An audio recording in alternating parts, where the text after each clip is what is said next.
Hey, this is Wileen Benson, and you are on the Daily Gratitude Call, where we start every day in gratitude. Gratitude is the highest energy state that we can be in. It creates a frequency of positive vibration that attracts positive experiences into our lives.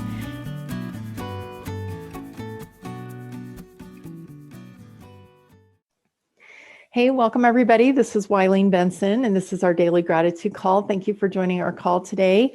Want to give a special welcome to those who are here live and also those who are listening on the podcast. Thanks for choosing to start your day with gratitude every day. Several of the things that were mentioned as we were starting our, just doing a few rounds of gratitude to kind of get us warmed up before we started our recording.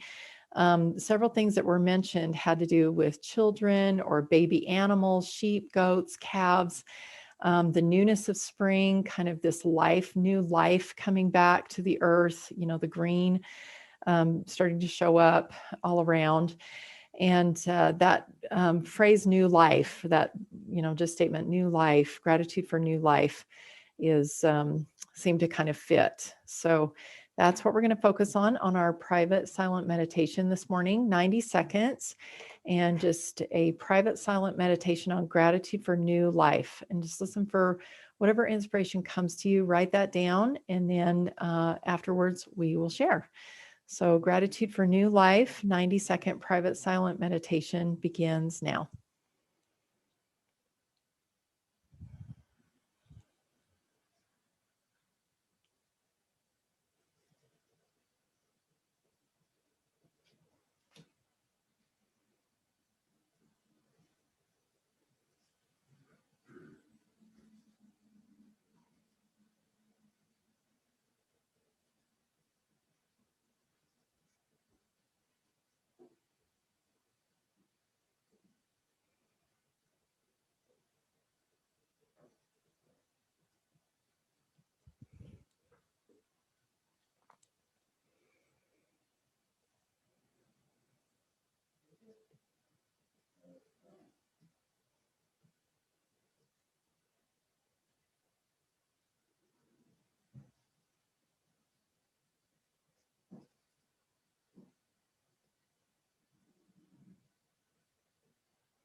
All right. The first thought that came to me was just the predictability of spring, and I'm just really grateful for that, for the way that God set things up so that we just know after the winter, spring is going to come, and I hope it always is that way. I know that there was a year without a perpetual winter or something like that. It was like back in the Pilgrim days or something, where something happened, some volcano erupted or something, and it made it so that they didn't have the spring. It just was perpetual winter that year. And I'm really grateful that we can predict that spring is coming. I've been trying to get some seeds planted, starts, in the house, so that when it's time to plant outside, I've already got these, plants that are already grown, and I haven't had a chance to do that. I finished writing a book, and I'm planning a retreat next week, and leaving tomorrow for that, to head down to Arizona for that. And so there's been lots of other stuff, and plus some doctor's appointments and things as I'm working out some issues in my health right now. And so I just haven't gotten the seeds planted, and I was stressing a little bit about that. But then yesterday I had this amazing thought. There are nurseries that are planting seeds, that have planted seeds already, that I can go buy the plants already sprouted up. I was like, oh my gosh, I don't have to stress about this. Somebody already did it for me. It's so awesome. And if for whatever reason they don't have the plant that I need or want, I can buy that fruit at the store or vegetable at the store. So it's like, what is the purpose of even stressing? There's always some predictable, even when unpredictable things happen, you can get exactly what you need. It's like, it was just like, oh, what a relief. Like, it doesn't matter. And I know that there's going to be plenty of time, even if I don't get them planted today before I leave for my trip, there will be plenty of time afterwards. And I wanted to also share something that we had a discussion on in our Architecture of Life mentoring call on Tuesday about walking on the water. Peter walked on the water to go to Jesus. When Jesus was out walking on the water, he put his hand out and he bid the apostles to come to him. And Peter was the only one that dared get out of the water, out of the boat, because there was like a stormy sea. And Peter walked on the water. And it just occurred to me that Jesus didn't say, come, Peter, walk on the water to me. He just said, get out of the boat and come to me. He just said, come to me. He could have swam to him, but he got out of the boat and walked to him. And there are ways for us to walk on the water, and we don't need to be like swimming through this stormy sea. We can just get up and walk on the water. It can be easy. I can go to the nursery and buy plants. I can go to the store and buy vegetables. I could do it the easy way. And, of course, I'm going to plant a garden because I love fresh garden vegetables, but I'm only going to do what's easy. I'm going to do it the way that is meant for me to do. There's perfect things for me to be focusing on right now. And there's perfect things for me to be focusing on later. Anyway, that's what came to me. New life had to do with nursery plants and, versus like getting my own starts planted. But I think, there's just a lot of value in letting God do his part and me doing my part and letting it all be perfect. I'm sorry, I got to say this one last thing that just came to me. Like when I've been pregnant with my babies, I don't do very much. I just eat and take care of myself, and the baby just grows. So that new life, there's a lot that we could just have to give up control of and let God do his part. Most of new life is God doing his part, and I'm just like along for the ride. Phil, and then Crystal. I love that. You're just along for the ride. In this, what came to me is that, in this physical world, everything has a beginning and an end. That's the way the physical world works. And then a beginning and an end, and it's always in the flux of change. And sometimes we can read things in the scriptures like final judgment, for example, and believe that means the end.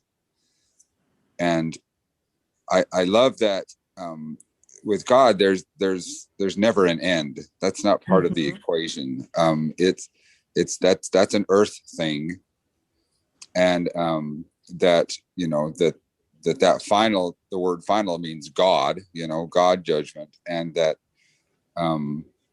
there's a next for us, and it's a perfect next.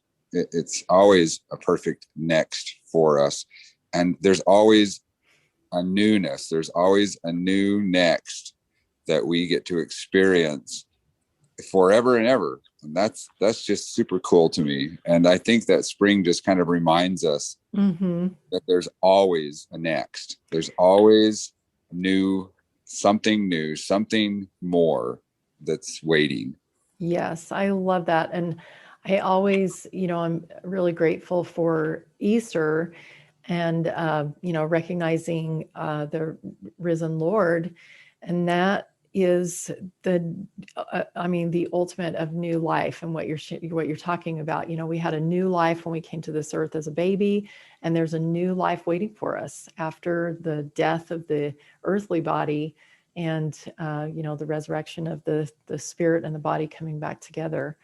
So powerful. And I thought about, as I was talking about like the baby, growing, It's the same with anything new that we create. We're creating a new life. We're making a new creation. We're building something that has a life of its own, as a business in the architecture of life. That's what I talk about all the time. You're building a life, you're building a structure that God can infuse life into, that will multiply and replenish itself. And anytime we create something, we are creating new life. Thanks, Phil. Shalise, and then, Crystal first, and then Shalise. I have two thoughts. I'm grateful for new life because every time I repent, I get a new life. Yes. And then my other thought's a little longer. My husband gave me divorce papers on January 1st, and I don't really want my new life. I want my husband to go back to when he loved me and God. But I don't get that life. And it's just like, he still loves God, but it's a different religious beliefs. But just like Joseph of Egypt, he was thrown into a pit and sold by his brothers. He didn't want to leave his dad. His dad loved him. He was his favorite son. But in time, many years, Joseph forgave, and then he was able to provide a home for his brothers. And I have a new life to build. And Joseph, he didn't just go like from the pit to Pharaoh's house. He went to Potiphar's home, and then he went to the jail for 2 years or longer. And then he finally was working with Pharaoh. But I think one thing that Joseph did that I want to do also is, like, Joseph got busy. He was working and he was cheerful. Like, the Potiphar liked him. The jailer liked him, and then Pharaoh liked him. Every place he went, he was always second in charge. And so I can be like that. I can be cheerful and I can work, even though I don't get to live with my original family. I love that. Each one of us has like a wilderness that we have to cross every time we step outside of our comfort zone. It's like the children of Egypt, or like Joseph, like you mentioned, there's a wilderness. There's some challenges and struggles and things, that we need to go through that help us to develop the character traits, or in Joseph's case, the credibility. He was a slave. Pharaoh's not going to trust a slave to begin with, but he had the testimony of Potiphar. He had the testimony of the jailer that said, this guy has something, there's something really awesome about him. You should listen to him. And there, everything was perfect. Yes, uncomfortable, not always comfortable, but definitely when you step into a new life, and anytime you choose to level up, whether it's kind of a forced situation like yours, Crystal, or whether it's something that you just choose to step up, there's going to be a wilderness that you have to cross. There's going to be some changes and things that feel uncomfortable for a while, but it is preparing you. And I love what you said about, Joseph, that he was second in command wherever he went. He didn't change. He was still the same person. He was still aligned with his highest and best self, regardless of where he was. And we can do that too. Thank you. Shalise. So what came to mind for me was ascension, and I was thinking of healing, like shedding everything that isn't who I truly am, isn't my highest self, and shedding layers of the old me to come into my new life of who I really am, my highest self. And as I keep healing, I am creating things anew, fresh start, rising up more and more, nurturing myself throughout coming into my new life. As I keep healing, life just gets better and better. And then I saw a cocoon breaking open into a butterfly. Beautiful. Thank you. I totally agree with what you're saying. In fact, those very words are things that I have used with my clients about you're not changing who you are. Just kind of adding on to what I had said about Crystal, you're not changing who you are. What you're doing is you're shedding everything that didn't actually fit with the person that you really are inside. It's like you're discovering your true identity. You're peeling off all the masks and the, everything that is different than what that true identity is. You're aligning with your true identity. Beautiful. Thank you. And I think that cocoon with the butterfly is a perfect example. This idea of new life, like giving your spirit, just like I can see just pulling off all of that earthly clay and letting the spirit, almost like being resurrected right now, having your spirit and body come together as one, so that what people see on the outside is exactly what is on the inside, that your true identity is shining through. Yeah, like a beautiful butterfly, and also, representing like learning to fly. Yeah, awesome. Thank you. Any other thoughts before we shift into our permission process?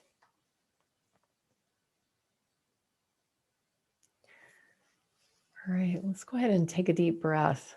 I'm just really anticipating a wonderful visualization today with these ideas that have been presented to us of new life. Let's go ahead and take another deep breath. And I'm just going to focus on that word that Shali said, ascension, that there's a life that we live here on earth that we've talked about in the past is sort of an illusion of the reality, the real life that we have eternally. But it is nonetheless a very important life to us, and it is very important to God that we have this wonderful life here in earthly tabernacle that is encases our spirit. And our job while we're here on this earth is to align our spirit with that, or our body with that spirit and with God, so that everything is perfected. And with Christ and the atonement, it is possible for us to be perfected. And go and take one more deep breath and just envision your spirit right now in its glory, in its fullness.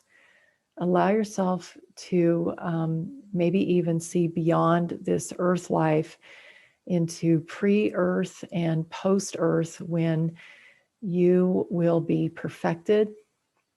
Maybe post-earth, pre-earth, what your spirit looked at like before you gained this physical body, and then post-earth, after you are perfected, that Christ opened the way with his resurrection and ascension to the Father to lead the way for us to have that same experience of resurrection and ascension to the Father, and to be presented before him spotless and perfect through Jesus Christ's atonement.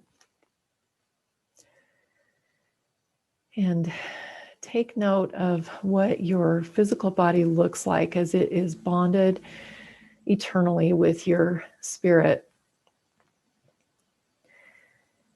And maybe even draw a sketch of what your physical and eternally bonded physical and spiritual body looks like together as one. And with Christ, they're having filled in all the gaps so that you are perfected. And without any judgment, notice the difference between this body and the body that you currently have here on earth, and whether there is an internal health issue, or whether there is a body shape or size issue, or whatever it is, that maybe a hair loss issue, whatever it is, just notice the difference, but with no judgment, and just knowing that this is the perfected image, the perfect version, that this body, the DNA of this body, the cellular structure of this body, once the body goes through that change into resurrection, that all of that ability is written within your body right now, that you have the power right now to be resurrected, that DNA is written in your body, the power to be able to do that. Every single one of us, that's going to be a real thing at some time in the future. And so we have that capability right now.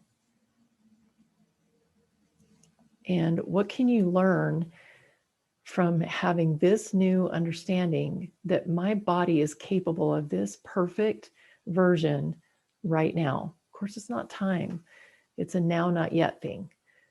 But with Christ, who we all know we can have in our lives right now, we're capable of this.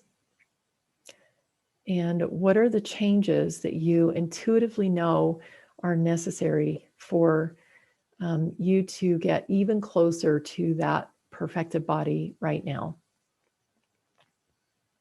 You can at least take one step. What is your inspired shortcut? The one most important thing that you could do today to take one step towards having this perfected, resurrected body now, or as close as possible in our earthly state. And then also listen for any limiting beliefs that might be coming up. And just write them down. And even if you have to continue on after our call to finish doing your permission process with these limiting beliefs, just maybe look over the limiting beliefs that you're writing down and pick the one that feels the strongest right now, the one that is most important for you to deal with today on this call, right now in this moment. The one limiting belief that is the biggest obstacle to you having your spirit and your body eternally bonded together, perfect, whole, exactly the way God intended, your highest potential. What's your biggest limiting belief today? And as you're recognizing what that limiting belief is, check in with that perfected version of yourself. Is that part of your true identity? Is that who you really are? And if not, then you can make the choice right now to give yourself permission to step more fully into your true identity, to let go of that limiting belief and step more fully into your true identity. And if you're ready to let go of that limiting belief, say yes. Yes. Yes. Yes. Awesome. So go ahead and choose 2 or 3 new beliefs that will take the place of that old limiting belief, that will be more in alignment with your true identity, this identity that is standing before God, your physical body, your spirit bonded eternally together, having been resurrected and been presented before the Father, whole and perfect, with Christ by your side. What are the new beliefs that are more aligned with that true being that you really are? And knowing that your physical body already has the structure within it to be able to become that.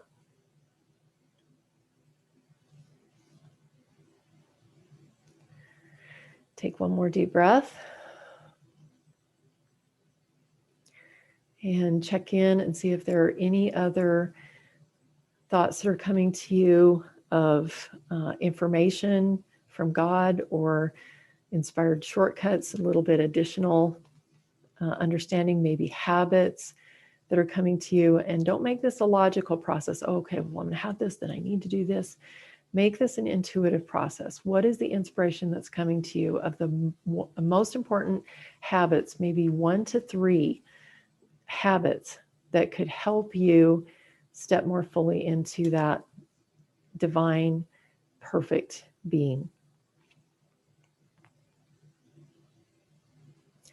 And in a moment, I'm going to invite you to come back to the present, and we'll have a few minutes that we can share.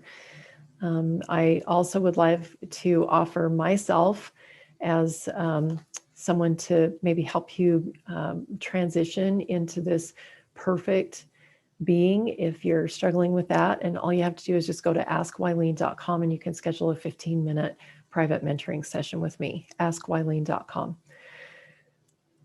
Let's go ahead and come back to the present and getting your thoughts more clear on the paper. And anybody that would like to share, now's the time to do that.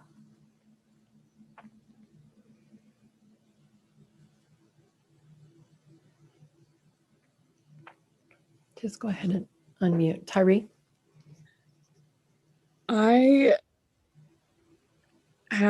This has been really good for me. I've studied health and nutrition probably since I was about 12. And because of, the regular stuff that happens in our limiting beliefs as children, then I've had a lot of issues with my self-image. Mm-hmm. And right now, currently, I keep doing things that I know are good habits and good things, but it hasn't been giving me the results that I expect it to. Mm-hmm. And so my limiting belief is that I keep getting fatter and I can't heal. And some of my new beliefs are that I am getting leaner and more fit every day. I am a divine goddess in spirit and body. And a couple habits that I recognize that I do need to correct that do make a huge difference in cortisol and different things that have to do with body composition Mm-hmm. is drinking enough water. Like I'll do really good and then I Mm-hmm. don't, and sleep and Mm-hmm. getting enough sleep and strength training, which I love anyway. So thank you for that and that clarification. Awesome. Those are really good physical things that we know help. Sleep and the strength training, and what was the other one? Water. Water. Drinking Yes. enough water. So those are all physical things that we know that our body needs to be in its tip-top condition. The word stress came to me. And I know you know this because you've been, researching health, that stress is probably one of the biggest things that makes us hold on to excess fat. Because, you think about it, if I'm like feeling unsafe, it's like back to the to caveman days of we got to pack on the pounds because we got winter coming and we're going to die if we are too skinny, so your body will hold on to stuff because it's like this in survival mode. So that's another, just thought that came to me, that there might be, this energetic feeling of stress. If you can just like relax and not go about this based on fear of, I don't want to be this way or whatever, but to just allow stress to just fall away and love yourself. And I feel like that would make a difference too. Thank you. Shalise. Tyree says, wow, yes, exactly. Thanks, Tyree. Shalise. I have a thought that came to mind about that. Mm-hmm. Can I share that? Yeah. So one thing that I've learned recently for like healing and the body is that sometimes people's body might hold on to excess weight because their spirit doesn't actually recognize with clarity where the body is at. Mm-hmm. Like they You're cutting out a have little bit, Shalice. a misperception, like pounds, but really you're like, and so what I learned with that is to like shine uh, God's light, like a tube of light down to your body to give it clarity and to download the divine blueprint of where your body is supposed to be so that it has clarity and knows where it needs to be so that when it receives that information, it can then actually take steps moving forward to heal and get to that spot. Wow, beautiful. And that word, those words, divine blueprint, that perfectly describes what I was trying to say about how the body already has the ability to be resurrected. This divine blueprint that we have within us, we already know we only use like 10% of our brain. So we know that there's a lot of untapped potential within our brain. And I'm sure that the same thing is true for our body, that there's so much divine blueprint inside of our body that we don't understand. And you're not going to get that from reading a book or anything like that. You're going to get that, like Shalice said, from tapping into that divine communication channel and asking those questions. Beautiful. And I might suggest Tyree maybe reach out to Shalice and get some a little bit additional information about that, if you feel like that is in alignment with what you're needing. Thanks, Shalice. Wonderful. Any last thoughts before we end our call today? I can share what I wrote down in the group. No, right now, what I have written down for me, what you were talking about. Yeah, because you were just sharing. This was just something you were inspired with in the moment. Okay, sorry about that. Thanks, Shalice. Yeah, yes, that was a response to her. Yes, that's awesome. So for me, it's moving forward in my mission to reach more of God's children. Yes. And my limiting beliefs were like, what if I fail? I can't shine big. People won't hear me. And my new beliefs are I will flourish in every aspect of what I do moving forward in the Lord's work. I am completely supported. I can shine my light abundantly. People will flow to me and hear my voice and message clearly. Beautiful. Would you share those in the Facebook group, the Breakthrough with Gratitude Facebook group? I love the forward, like it's already done, looking forward and just writing these, they are already done. And I encourage you to even cross out the word will, because you are doing it. You did it just now with Tyree. So just cross out the word will, and those are awesome. Would you mind sharing those? Cool. Yeah. Thank you. Awesome. Well, love you guys. Thank you so much for your shares and for being here and just for creating this awesome call. This might be one that would be good to share out with people, people that you know who are really on that path of wanting to discover their true identity. I think this would be a really great call to share with people. So if somebody comes to mind, just take action on that as soon as the call is posted, to share the link with someone so that they can experience it too, and invite them to come to our gratitude call. Love you guys. We will be back tomorrow, 7:00 a.m. Mountain Time. And just a quick reminder, we won't be here live next week, Monday through Friday. I'm going to be creating something separate and posting it. You'll still get a daily gratitude call, but it's going to be a different format. I have a new book that is just going to be debuting at our retreat next week. And you guys will be getting that a chapter at a time next week on the gratitude call. So you'll have the audio of my new book, Gateways to God. And looking forward to being back together with you tomorrow at 7 a.m. And then we'll skip a week and be back on our regular schedule. So love you guys. Thank you so much for being here. Thank you. Thank Love you. you. Thank you. Hey, thanks so much for listening. And I encourage you to tune in every day to the Daily Gratitude Call. And the Daily Gratitude Call happens live every weekday morning. I'd love to have you join. So to find out how to join live, go to my website, WileenBenson.com. Thanks for tuning in.